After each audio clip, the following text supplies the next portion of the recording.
सनातन धरोहर, हमारी संस्कृति हमारी विरासत। नमस्कार, आप सभी का हमारे चैनल सनातन धरोहर में स्वागत है, जहां सनातन धर्म की पौराणिक कथाएं, संतों के विचार और भी बहुत सारा ज्ञान संग्रहित किया गया है। अगर आप इस चैनल पे नए हैं तो चैनल को सब्सक्राइब करें और वीडियो को लाइक और शेयर करें। हिंदू पौराणिक धर्म ग्रंथों में कहीं 7 तो कहीं पर 8 चिरंजीवियों का उल्लेख किया गया है, जो इस ब्रह्मांड के अंत तक जीवित हैं। हमारी आज की ये कहानी सतयुग, द्वापर और त्रेता युग के इन्हीं महान योद्धाओं की कहानी है, जो मौत को भी मात दे चुके हैं और जो समय की सीमा से परे जा चुके हैं। इन चिरंजीवियों की कहानी पर अगर आपको विश्वास ना हो तो कोई जाकर पूछे पृथ्वीराज चौहान से कि मोहम्मद गौरी से हारने के बाद जब वो जंगलों में भटक रहे थे तो उनका सामना किससे हुआ था। कोई जाकर पूछे तुलसीदास से कि रामायण को रामचरितमानस में बदलने की क्षमता उन्हें किसने दी। और अगर जीवन और मृत्यु का चक्र तोड़कर ये चिरंजीवी आज भी जीवित है तो उन्हें किसकी प्रतीक्षा है और उनकी ये प्रतीक्षा कभी समाप्त होगी या नहीं। अगर होगी तो कब खत्म होगी। कहाँ है ये 7 चिरंजीवी, किस रूप में है, क्यों नहीं आते ये हमारे सामने, और जो ये सामने आ गए तो क्या होगा।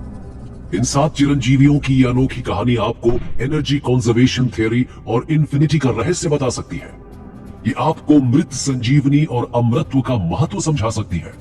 सप्त चिरंजीवियों की ये कहानी युगों की प्रतीक्षा की एक ऐसी दास्तान है जो सतयुग से शुरू होकर कलयुग के अंत तक चलने वाली है।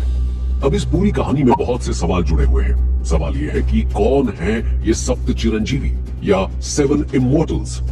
अगर इनका अस्तित्व आज भी है तो ये आखिर है कहाँ। क्या सच में हमारे इस युग का यानी कलयुग का अंत होने वाला है, या सच में पृथ्वी पर कल्कि का प्रलय आने वाला है। क्या ये ब्रह्मांड एक बार फिर नए सिरे से नए जीवन की शुरुआत करने वाला है। और कौन है कल्कि और कलिराज का रहस्य क्या है।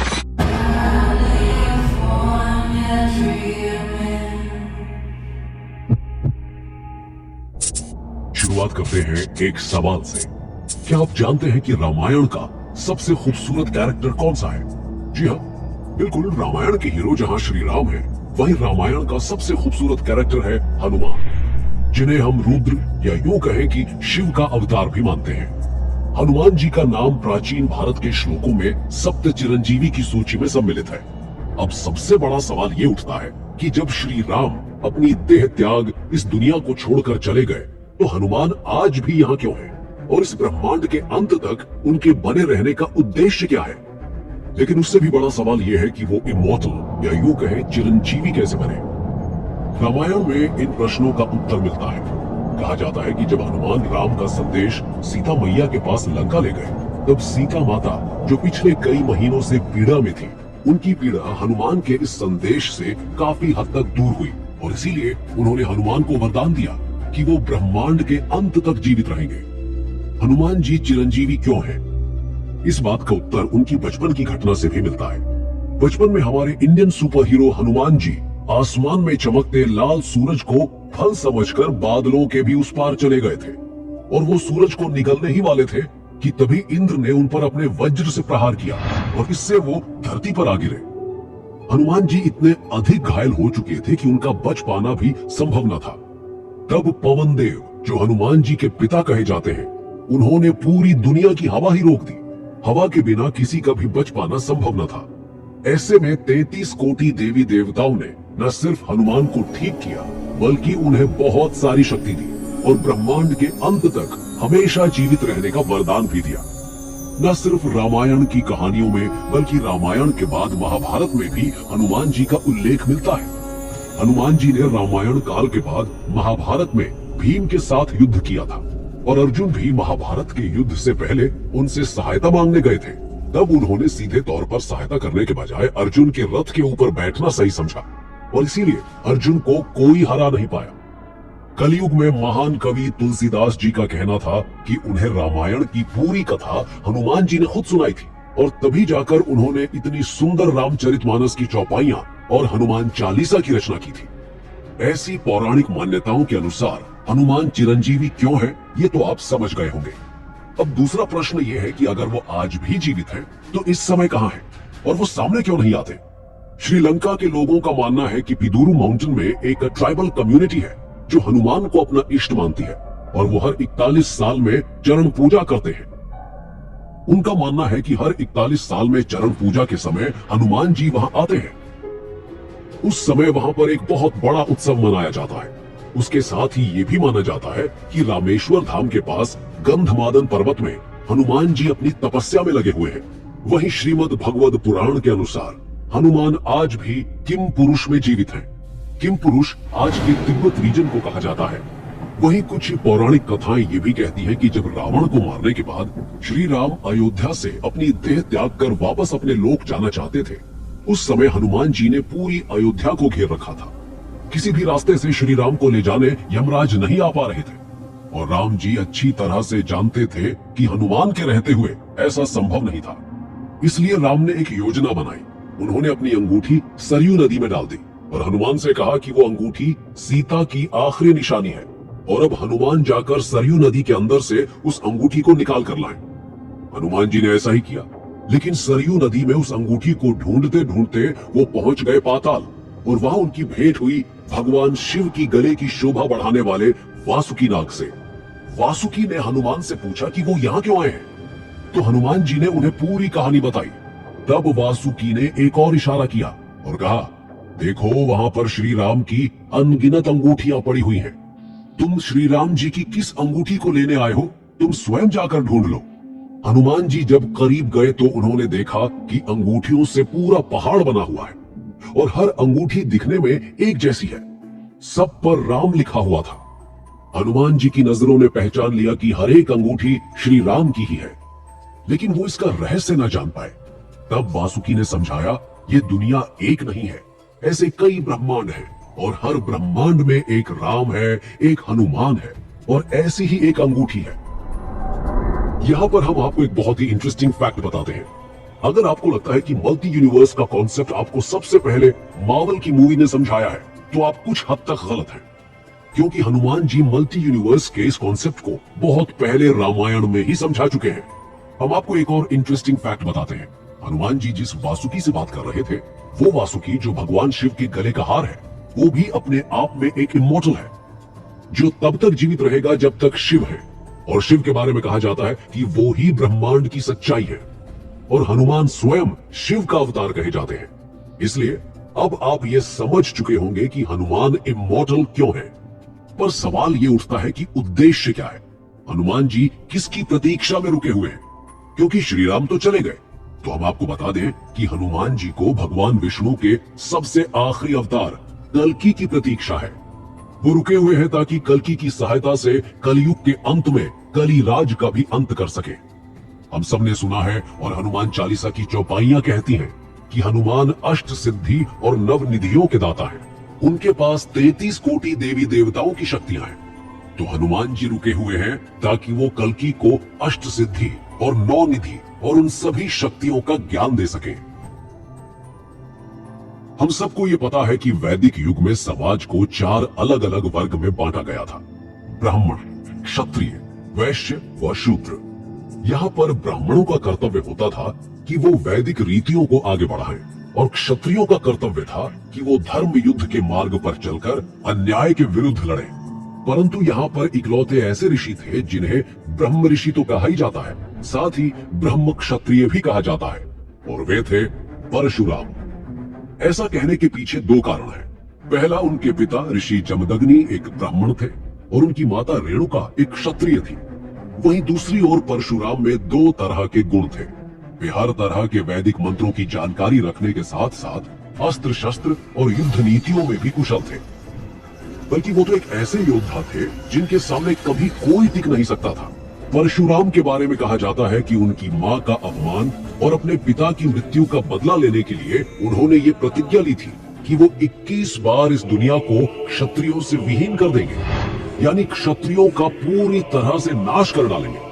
और ऐसा करते करते भगवान परशुराम भूल गए कि वो ऐसा 21 बार कर चुके हैं। तब हनुमान जी आए और उन्होंने परशुराम को याद दिलाया कि आपकी प्रतिज्ञा पूर्ण हुई, अब उन्हें ऐसा नहीं करना चाहिए।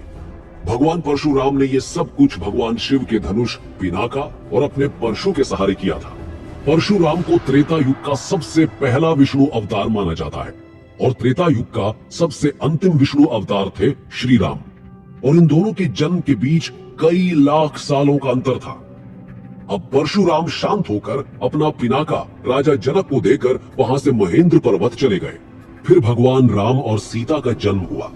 राम ने कैसे धनुष तोड़ा ये कहानी तो हम सब जानते हैं। पिनाका धनुष टूटने के बाद विष्णु के पहले अवतार और विष्णु के अंतिम त्रेता युगीन अवतार श्री राम की भेंट हुई। यहाँ पर परशुराम श्री राम पर खिन्न हुए। उन्हें वैसे भी पहले से ही क्षत्रियों से तकलीफ थी और राम भी क्षत्रिय थे। ऐसे में परशुराम उन पर बरस पड़े। फिर उन्हें समझाया गया कि उनका जो उद्देश्य था वो ऐसे क्षत्रियों का नाश करना था जो समाज में अत्याचार फैला रहे थे। परंतु राम एक आदर्श राजा है, वो अपनी प्रजा की देखभाल करते हैं। तब क्षत्रियों को लेकर उनकी सोच बदली। फिर जाकर वो शांत हुए और उसके बाद वो वापस महेंद्र पर्वत की ओर चले गए। लेकिन परशुराम की कहानी यहीं पर समाप्त नहीं होती, बल्कि महाभारत में भी उनकी बहुत सी कहानियां सामने आती हैं। महाभारत के कुछ महान वीर जैसे भीष्म पितामह, कर्ण और पांडवों के गुरु द्रोणाचार्य को भी परशुराम ने ही युद्ध विद्या की सीख दी थी। बल्कि एक बार तो भीष्म पितामह और परशुराम के बीच युद्ध भी हुआ था। उसके बाद परशुराम का इस दुनिया को छोड़कर चले जाने का उल्लेख कहीं नहीं मिलता, बल्कि महाभारत में भी ये लिखा हुआ है कि वो महेंद्र पर्वत चले गए ताकि अपनी तपस्या पूरी कर सके। अपनी तपस्या में लीन परशुराम आज भी किसी की प्रतीक्षा में रुके हुए हैं। कहा जाता है कि उनके जन्म के दो उद्देश्य थे। पहला, उस समय जो क्षत्रिय अत्याचार कर रहे थे उनका नाश करना, उन्हें सबक सिखाना। और दूसरा, भगवान विष्णु के सबसे अंतिम अवतार कल्कि का युद्ध गुरु बनना। परशुराम के पास भगवान शिव का पिनाका है, तो उनके पास और भी ऐसे अस्त्र शस्त्र हैं जिसकी विद्या उन्होंने भीष्म पितामह और कर्ण को दी थी। बस उसी प्रकार कलयुग के अंत में कल्कि के युद्ध गुरु बनने के उद्देश्य से आज भी परशुराम अपनी तपस्या में लीन है।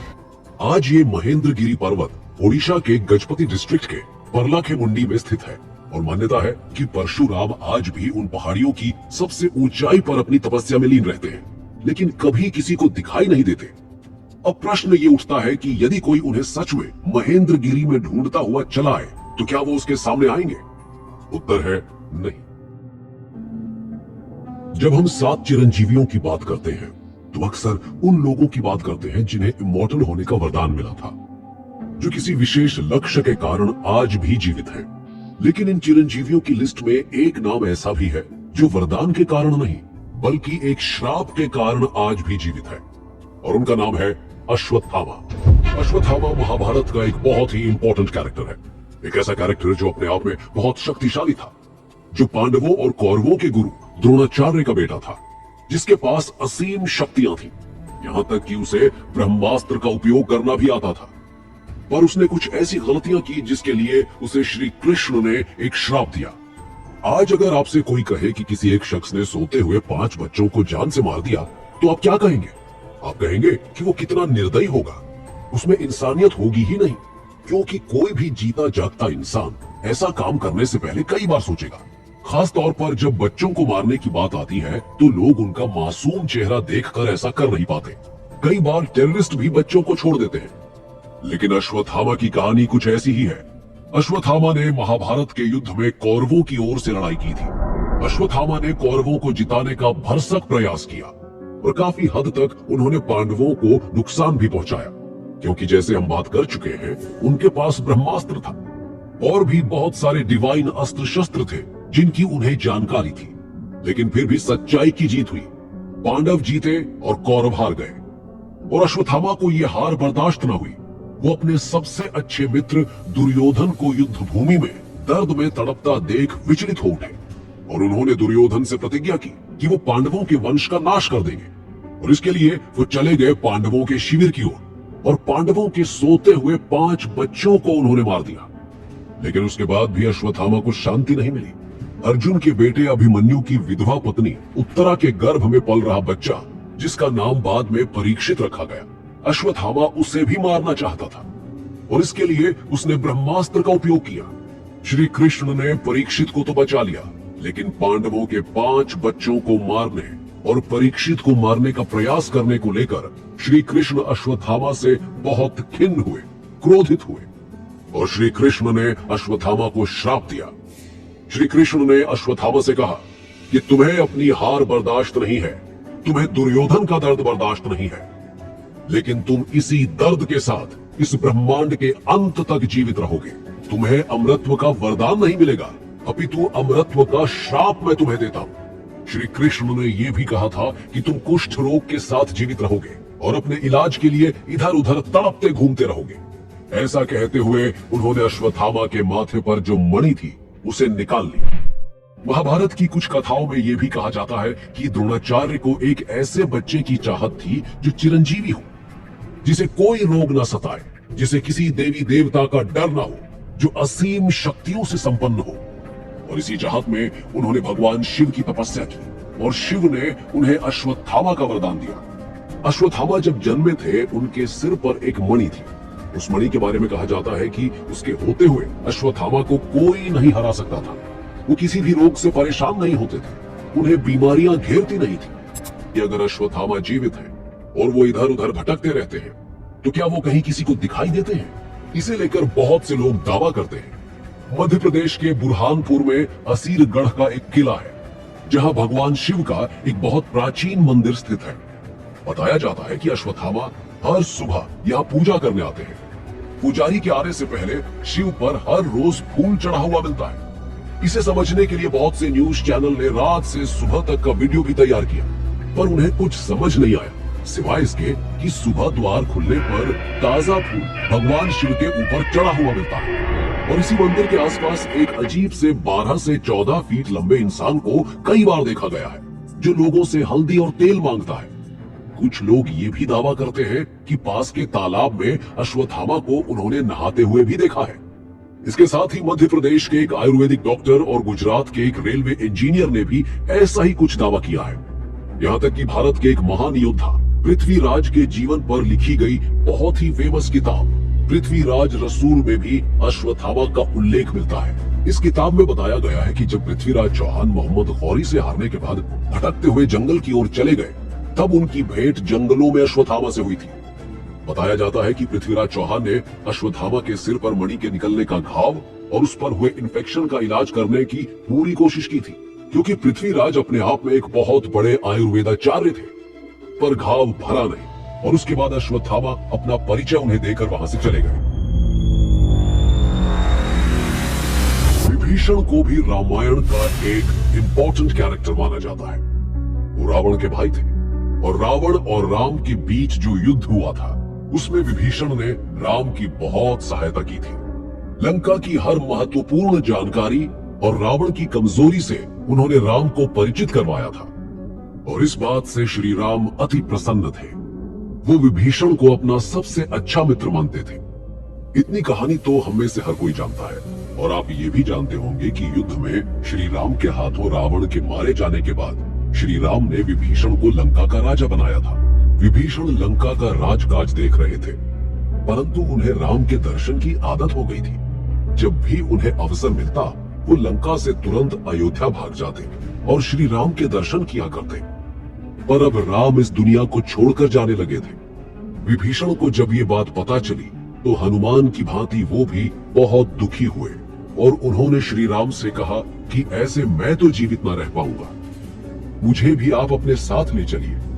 तब श्री राम ने कहा, नहीं, आपके जाने का समय अभी नहीं आया है। जैसे रावण और मेरे युद्ध में आपने मेरी सहायता की थी, वैसे ही कलयुग के अंत में एक बहुत भीषण युद्ध होगा जिसमें धर्म और अधर्म की एक बार फिर लड़ाई होगी और उस समय अधर्म को हराने के लिए आपको एक बार फिर मेरे ही एक अवतार का साथ देना होगा। वैसे ही सहायता करनी होगी जैसे आपने इस युद्ध में मेरी की। एक और कहानी है जो रामायण और कुछ प्राचीन धर्म ग्रंथों में पढ़ी जा सकती है।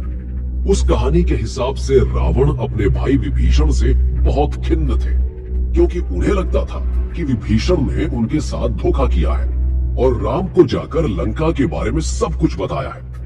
रावण की कमजोरी और रावण को हराने में राम की सहायता विभीषण ने ही की है।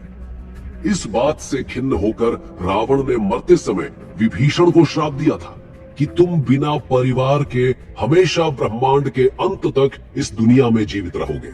कहानियां अलग अलग हैं, परंतु विभीषण के जीने का उद्देश्य एक है और वो कलयुग के अंत तक कल्कि की प्रतीक्षा है। और उसी प्रतीक्षा में विभीषण आज भी रुके हुए हैं। विभीषण चिरंजीवी क्यों है, ये तो हमने जान लिया। अब प्रश्न ये उठता है कि बाकियों की तरह वो रहते कहाँ हैं? तो कहा जाता है कि विभीषण को अगर देखना है तो आप उन्हें हर रोज सुबह जगन्नाथ स्वामी के मंदिर के आसपास देख तो नहीं सकते, पर महसूस अवश्य कर सकते हैं। और विभीषण आज भी लंका में रहते हैं। वो इस प्रतीक्षा में लगे हुए हैं कि कब कल्कि आए और वो दुनिया के सामने आए।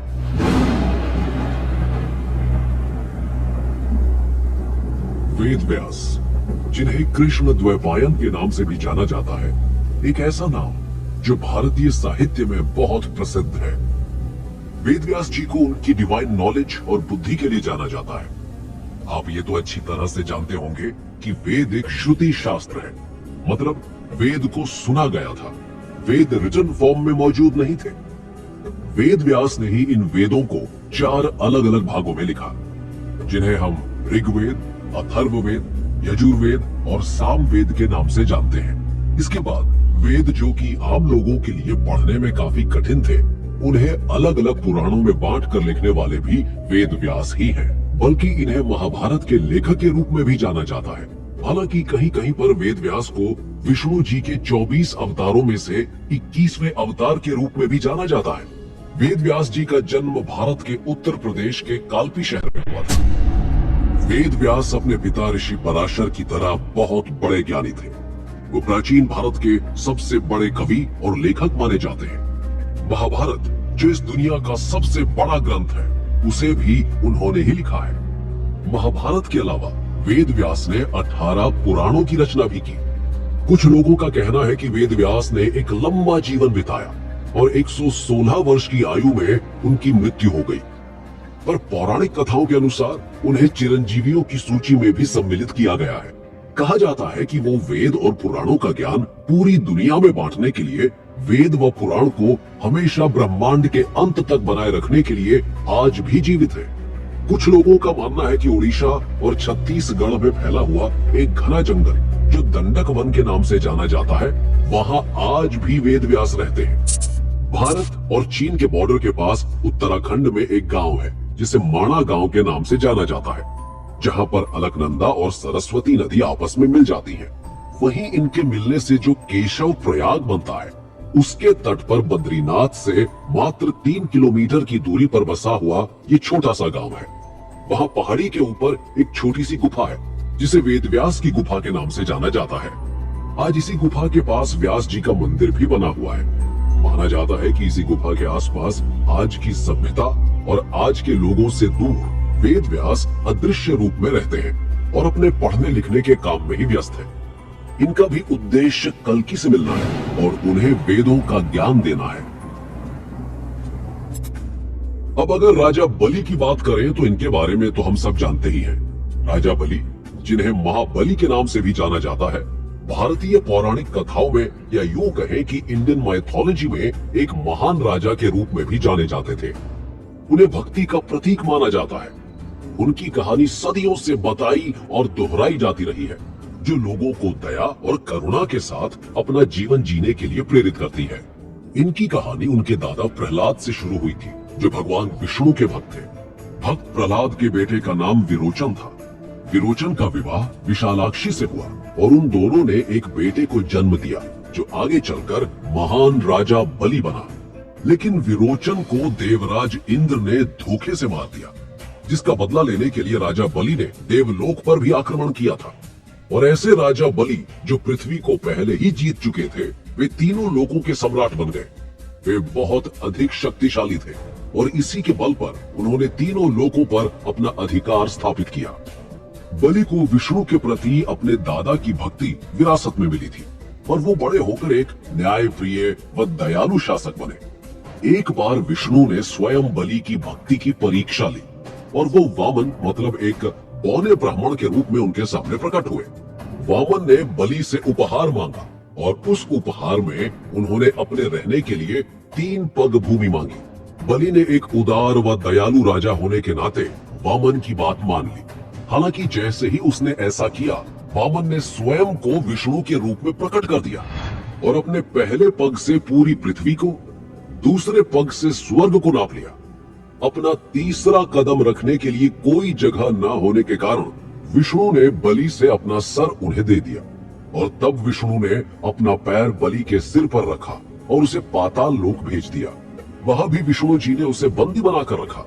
पर कुछ समय पश्चात जब देवर्षि नारद के परामर्श से बलि ने भगवान की आराधना की, तब उन्होंने उसे सब परिवार पाताल लोक में वास करने की स्वतंत्रता दे दी।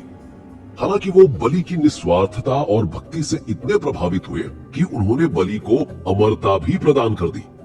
बलि ने उनसे उपहार के रूप में ये भी मांगा कि वो वर्ष में एक बार धरती पर आकर अपने लोगों से मिल पाए, जिस पर विष्णु जी ने उसे अनुमति दे दी।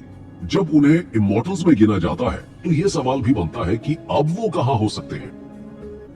ओणम के नाम से जाना जाने वाला ये त्योहार आज भी भारत के कई हिस्सों में मनाया जाता है। ओणम के दौरान लोग बलि की वापसी का स्वागत करने के लिए अपने घरों को फूलों से सजाते हैं और दीपक जलाते हैं। वे लोग बड़ी बड़ी दावतें तैयार करते हैं और पारंपरिक नृत्य भी करते हैं और निस्वार्थता और भक्ति की भावना का जश्न मनाते हैं, जिसे बलि ने स्वयं मूर्त रूप दिया।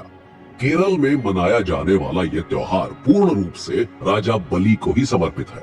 वो लोगों के दिलों में अब भी जीवित है। कई मायनों में ओणम की परंपराओं और रीति रिवाजों के माध्यम से बलि की विरासत जीवित है। राजा बलि आज भी जीवित है और वे पाताल लोक में रहते हैं। पौराणिक मान्यताओं की माने तो ये भी कहा जाता है कि राजा बलि कल्कि अवतार के दौरान सबके सामने आएंगे और कल्कि को कलिराज से लड़ने के लिए डिवाइन अस्त्र शस्त्रों का ज्ञान देंगे। अगर आपने महाभारत की कहानियां सुनी है या महाभारत टेलीविजन पर देखा है तो आपने कृपाचार्य का नाम तो अवश्य सुना होगा। गुरु कृपाचार्य कौरव और पांडवों के गुरु थे, जिन्हें कृपा के नाम से भी जाना जाता है। भारतीय प्राचीन कथाओं में उन्हें एक महान शक्तिशाली इंसान माना गया है। गुरु कृपाचार्य को उनके महाकाव्य, कविता, महाभारत में कौरव और पांडव राजकुमारों के शिक्षक और मेंटोर के रूप में जाना जाता है। महाभारत काल के दौरान उनके ज्ञान और कौशल की हमेशा मांग बनी रही। युद्ध में उन्होंने अपने ही शिष्य अर्जुन के साथ भीषण युद्ध किया था। और उनके जीवन को समझने के बाद सवाल ये उठता है कि भारतीय प्राचीन कथाओं के अनुसार वो इमॉर्टल क्यों है और इस समय वो कहाँ है? साथ ही इमॉर्टल होने के पीछे उनका लक्ष्य क्या है? कुछ परंपराओं के अनुसार कहा जाता है कि गुरु कृपाचार्य अपनी मृत्यु के बाद स्वर्ग में वास करने लगे थे, जहां अब वो देवताओं के सलाहकार के रूप में काम करते हैं। कुछ धर्म ग्रंथों का मानना है कि वो कौरवों के साथ खड़े अवश्य रहे, परंतु उन्होंने कभी भी पांडवों के साथ अन्याय नहीं किया। उनकी इस भावना को देखते हुए श्री कृष्ण ने उन्हें चिरंजीवी होने का वरदान दिया था। अब वो कहाँ है? इस बात को लेकर ज्यादा जानकारी तो नहीं मिलती, लेकिन कहा जाता है कि सभी चिरंजीवियों के साथ वो भी हिमालय की ही किसी पवित्र पहाड़ी पर अपनी तपस्या में लगे हुए हैं, ताकि जब आवश्यकता हो वो वापस आ सके। और उनकी भी आवश्यकता कल्कि के काल में ही पड़ने वाली है। हमने अभी अभी 7 इमॉर्टल्स की बात कही। अब यहाँ पर सबसे बड़ा सवाल ये उठता है कि इमॉर्टल होने का क्या मतलब है? चिरंजीवी होने का क्या मतलब है? या फिर हम यूं कहें कि अमरत्व को प्राप्त करने का क्या अर्थ है? अगर एक लाइन में इसका जवाब दें तो इसका सीधा सा मतलब है कि आप समय को मात देकर युगों तक जीवित रह सकते हैं।